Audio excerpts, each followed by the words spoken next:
You continue to be unafraid of this man. Yeah, I'd like to say something right here. You know, Cassius Clay, yes. What you call me my name, man? Well, what's your name? You told me your name was Cassius Clay a few years ago. I told you my name was Cassius Clay. My name is Muhammad Ali, and you will announce it right there. Another Floyd Patterson. I'm gonna punish you. Let me tell you something, man. You ain't got no... Back off of me. Don't call me... He had no talent, they said. Out of bounds, they called him. But Muhammad Ali proved them all wrong. He was the greatest boxer who ever lived, a man who changed his name to claim his freedom and refused to back down from anyone. Yet 5 men stood in his ring and disrespected everything he fought for. Their insults weren't just words, they were attacks on his faith, his identity, and his legacy, and Ali made every single one of them pay. To understand why these insults cut so deep, you need to know what Muhammad Ali's name really meant. On February 25, 1964, a young fighter named Cassius Clay shocked the world by beating Sonny Liston. Days later, he shocked it again. He announced he had joined the Nation of Islam and was changing his name. Cassius Clay, he said, was a slave name. He didn't choose it, and he didn't want it. His new name was Muhammad Ali, which means beloved of God, and he insisted everyone use it when they spoke to him.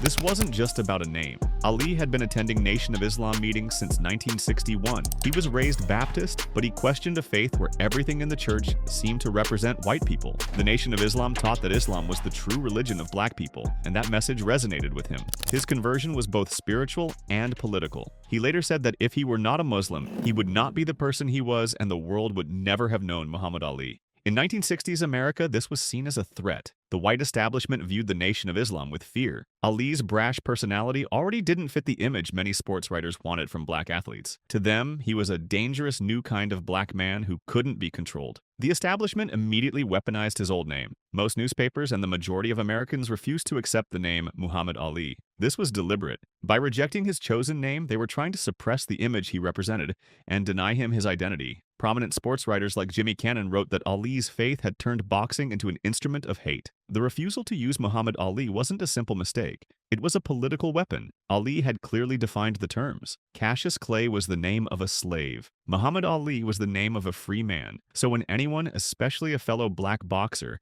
insisted on calling him Clay, they were making a choice. They were choosing to side with the white establishment that wanted to deny Ali his freedom and his identity. The 5 men in this story all made that choice. The first man to weaponize Ali's slave name was Floyd Patterson. Patterson was a former 2-time heavyweight champion, quiet and humble, exactly the kind of black athlete white America loved. He was also a devout Catholic, and he used his faith as a weapon against Ali. Patterson didn't just refuse to use Ali's name, he turned their 1965 fight into a moral crusade, a holy war. He cast himself as the Christian savior, who would win back the championship from Clay and save the sport of boxing. If you're enjoying this story about Ali's battles, hit that subscribe button and drop a comment telling me which boxer you think disrespected Ali the most. Your support helps me bring you more incredible boxing history. Patterson's insults went far beyond refusing Ali's name. He launched a direct public attack on Ali's faith. Patterson said he had the right to call the black Muslims a menace to the United States and a menace to the Negro race. He said the black Muslims stink and that Cassius Clay was disgracing himself and the Negro race. He declared that the image of a black Muslim as world heavyweight champion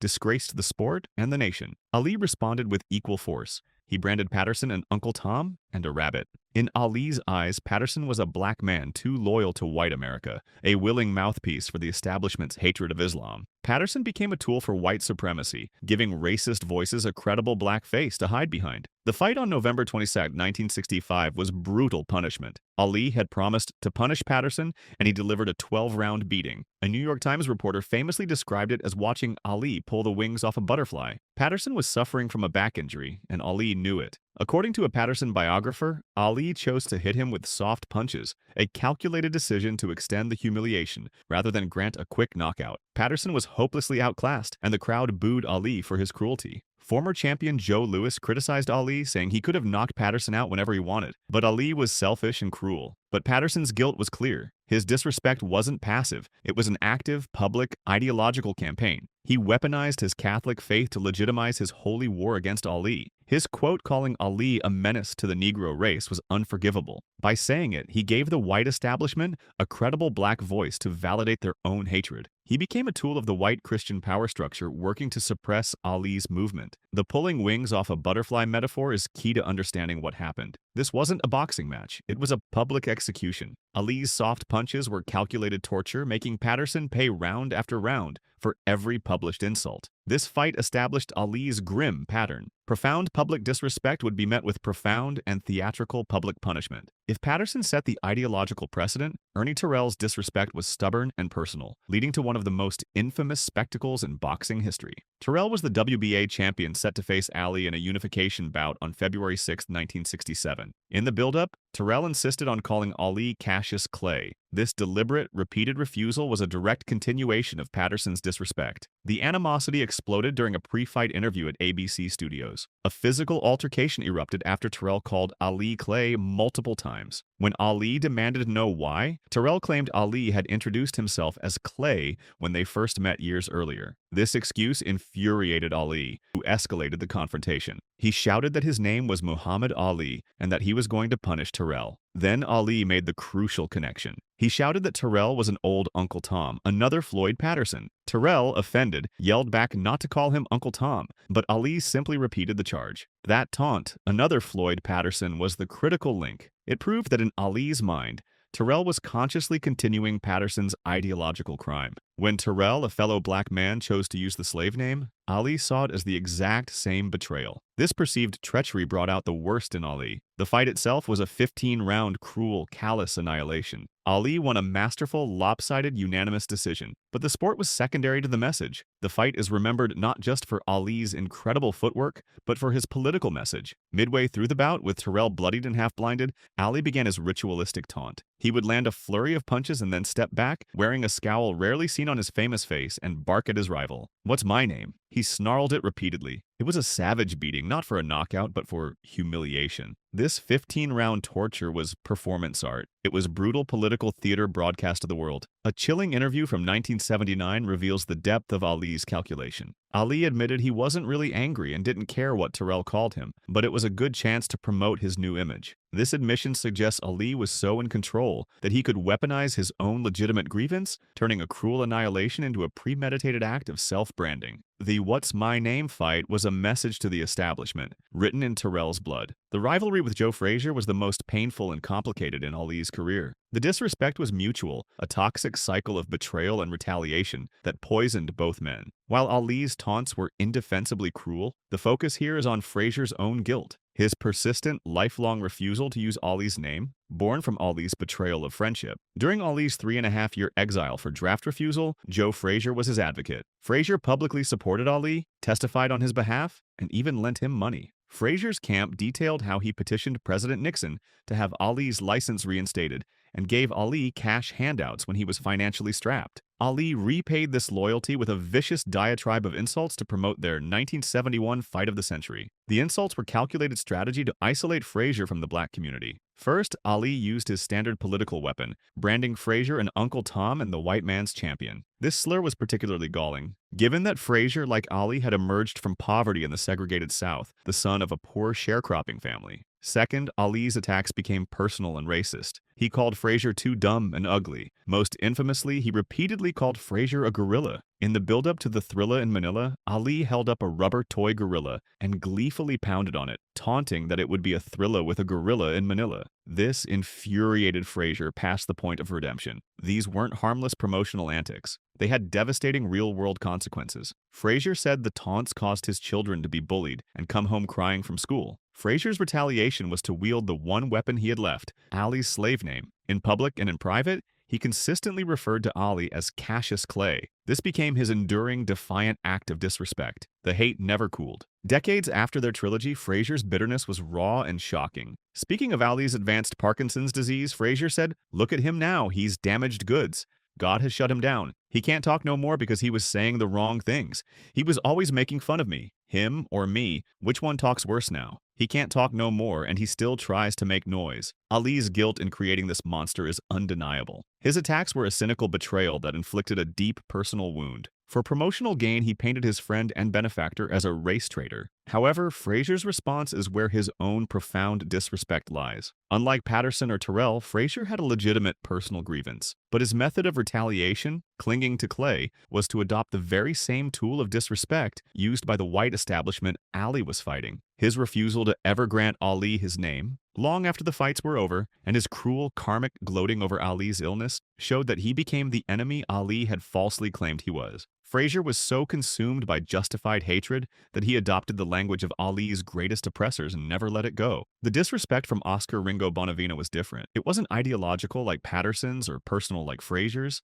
It was crude, base, vicious vitriol, an attempt at psychological warfare that resorted to racism and slander. The context was Ali's 1970 return from exile. His fight with Bonavena, an Argentine heavyweight, was only his second match after his 3.5-year layoff. At the weigh-in, Bonavena took the initiative in psychological warfare and was one of the few people to upstage Ali in trash talk. Bonavena's insults were a vile, scattershot tirade delivered in broken English. He repeatedly shouted, "You Chiquin, you no go in army," attacking Ali's principled stance against the Vietnam War. Then he crossed a line, calling Ali a black kangaroo. He continued by suggesting Ali had hygiene problems, and using an old Sonny Liston line, accused Ali of being homosexual. Ali, for few times in his career, was furious and not entirely in control of the exchange. He announced to the press that he had never wanted to whoop a man so bad. This incident stands out because of the nature of the insults. Bonavena's black kangaroo taunt is a significant, ugly outlier. Ali's own insults were often political, like Uncle Tom, or about physical appearance,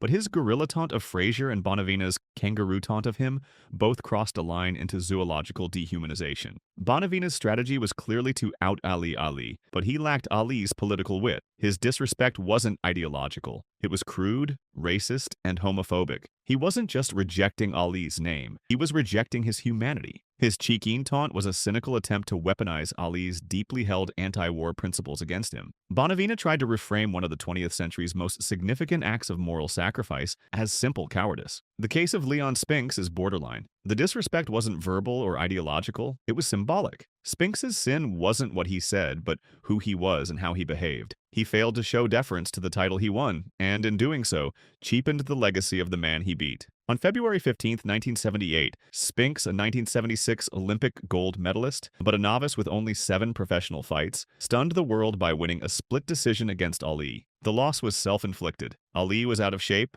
bored with boxing, and had underestimated his opponent. He had chosen Spinks as an easy mark because he wanted to avoid a more difficult fight with Ken Norton. The disrespect stems from what happened after Spinks won. His 7-month reign as heavyweight champion became a cautionary tale. He squandered his title on vices, and few believed his denials. He quickly accumulated a 70-person entourage. His life, in his own words, was cocaine, weed, cars, and women. He seemed unfazed by the impending rematch, and his debauchery continued until just an hour before the fight. The contrast was stark. While Spinks partied, Ali trained in solitude. After Ali easily won the title back, Spinks's 70-person entourage all deserted him. Spinks's sin was a profound lack of reverence. He disrespected the mantle of heavyweight champion, a title for which Ali had sacrificed his career, his prime, and his freedom. Ali's entire identity was fused with that title. He had lost it because of his political and religious principles. When he regained it, it was a symbol of total vindication. Then Spinks, a dim-witted novice, took this sacred object from an unprepared Ali. Spinks's subsequent self-destructive partying proved he was an unworthy successor. He treated Ali's legacy as a cheap party favor. The disrespect wasn't in winning. It was in his behavior as the man who beat Ali. In a final ironic twist, Ali's own hubris was the root cause. His underestimation and his desire for an easy mark showed momentary disrespect for his own craft. He disrespected the sport, and sport disrespected him back by handing him an embarrassing loss to an inferior fighter who would cheapen the very title Ali cherished.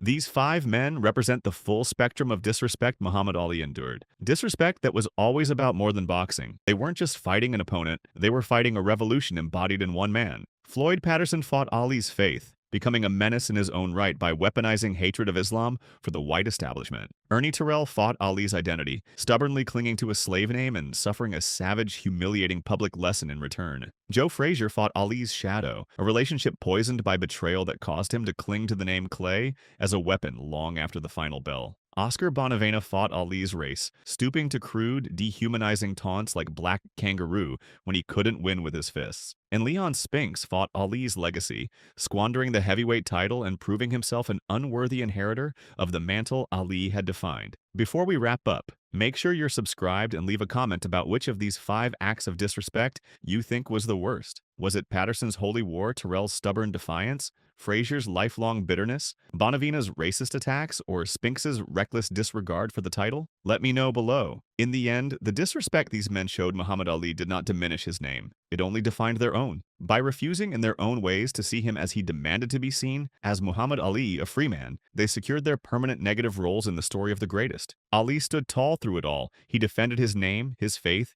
and his principles against every attack. These 5 boxers tried to break him, but they only proved what Ali had known all along. He was Muhammad Ali, beloved of God, and no one could take that away from him. The greatest wasn't just a nickname, it was the truth.